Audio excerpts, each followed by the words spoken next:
बोलिए वृंदावन बिहारी लाल की जय। सज्जनों,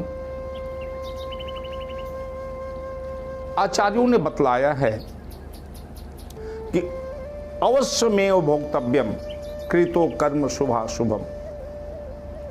हमने शुभ या अशुभ जो भी कर्म किए हैं उसका फल तो भुगतना ही पड़ेगा।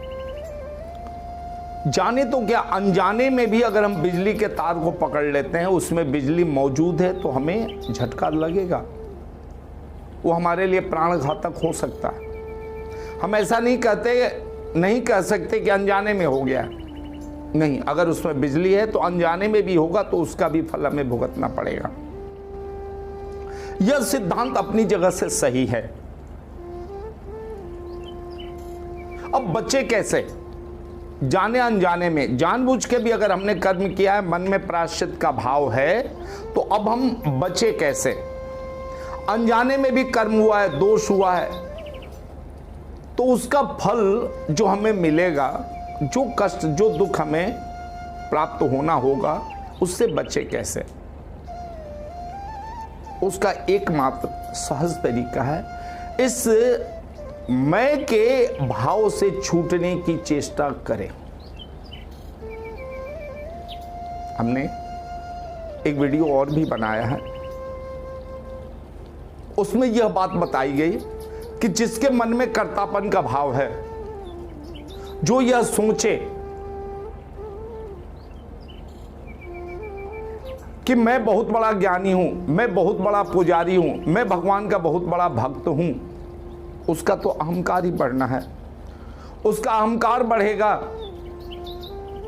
उसके पतन का मार्ग प्रशस्त होगा, रास्ता खुलेगा। हमें यह समझना है, येन केन प्रकारेण निरंतर अभ्यास से। आज तक हमारे साथ मुश्किल क्या है कि हमने अभ्यास किया है कर्तापन का। सारे कर्म हमारे मन में यह भ्रम है हम कर रहे हैं। यह जो कर्तापन का भाव है, यह मुश्किलें पैदा करता है। हमें इस कर्तापन के भाव से छूटना है सज्जनों। और कोई उपाय, और कोई तरीका, और कोई रास्ता हमारे सामने नहीं है। हमें इस बात को समझना होगा कि अगर हम इस बात को समझ गए, हरि ही हरि का जप करे, मैं कौन हरि को जापन वारो। मैं, जब मेरी सत्ता ही नहीं है तो मैं कौन होता हूं हरि का नाम लेने वाला? सत्ता तो उस हरि की है। मेरे भीतर वो जो जीव विद्यमान है, जो जप का साधन बनता है, वो तो हरि हैं, मैं नहीं हूं, मेरी सत्ता नहीं है। इसीलिए संतों ने कहा कि हरि ही हरि का जप करे, मैं कौन हरि को जापन वारो। मैं हरि को जपने वाला कौन होता?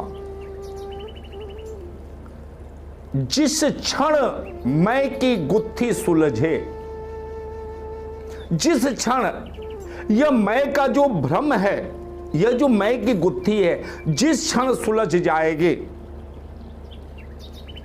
जाखन मैं की गुत्थी सुलझे, पल में तार दे तारन हारो। तारनहार वो तुरंत ही हमें तार देता है, हम तर जाते हैं। इसको इस प्रकार से समझें कि एक अपराधी है, वो स्वीकार कर रहा है कि उससे अपराध हुआ है। छानबीन में यह पाया गया कि हां, उससे अपराध हुआ है। मजिस्ट्रेट की अदालत में उसके सबूत पेश किए गए और मजिस्ट्रेट ने उसे सजा दे दी, इसे 20 बरस की कैद दी जाए। सजा सुनते ही अगर उस अपराधी के प्राण निकल जाए, वो अपराधी मर जाए, तो उसकी सजा का क्या बनेगा सज्जनों? उसकी सजा कौन भोगेगा? उसके मरते ही वह सजा भी तिरोहित हो जाती है, उसके सारे पाप पुण्य अपराध आदि सब मिट जाते हैं। वही मर गया तो फिर अपराध काहे का? यही होता है जिस क्षण हम इस मैं के भ्रम से छूट जाते हैं, उसी क्षण हमारे सारे पाप, हमारे सारे पुण्य विलीन हो जाते हैं, नष्ट हो जाते हैं, खत्म हो जाते हैं। और यही तरीका है कर्म फल के भोग से बचने का। जब तक ये मैं बचा रहेगा तब तक तो हमें कर्म फल भोगना ही पड़ेगा, सजा तो भोगनी पड़ेगी। हम ये नहीं कह सकते कि गलती में सजा होगी हमें क्षमा दान दिया जाए, नहीं होता है। अपराध हुआ है तो दंड भी भुगतना पड़ेगा, लेकिन अगर अपराधी का अस्तित्व ही मिट जाए फिर दंड कौन भोगेगा? फिर कोई दंड नहीं है, फिर कोई सजा नहीं है। तो सज्जनों, येन केन प्रकारेण शास्त्र की शरण में जाके, जानकारों की शरण में जाके, गुरुओं की शरण में जाके, सदग्रंथों की शरण में जाके हमें इस मैं के वास्तविक स्वरूप को समझना पड़ेगा। यह मैं कौन है? हमें यह जानना पड़ेगा कि मैं की कोई सत्ता नहीं होती। यह मैं एक बहुत बड़ा भ्रम है, यह मैं एक बहुत बड़ी विडंबना है, माया जाल है। यह न होते हुए भी हमें होने का भ्रम पैदा कराती है। अगर इस भ्रम से हम छूट गए तो हमारा तो खेल ही पूरा हो गया, हम पार कर गए, हम उतर गए।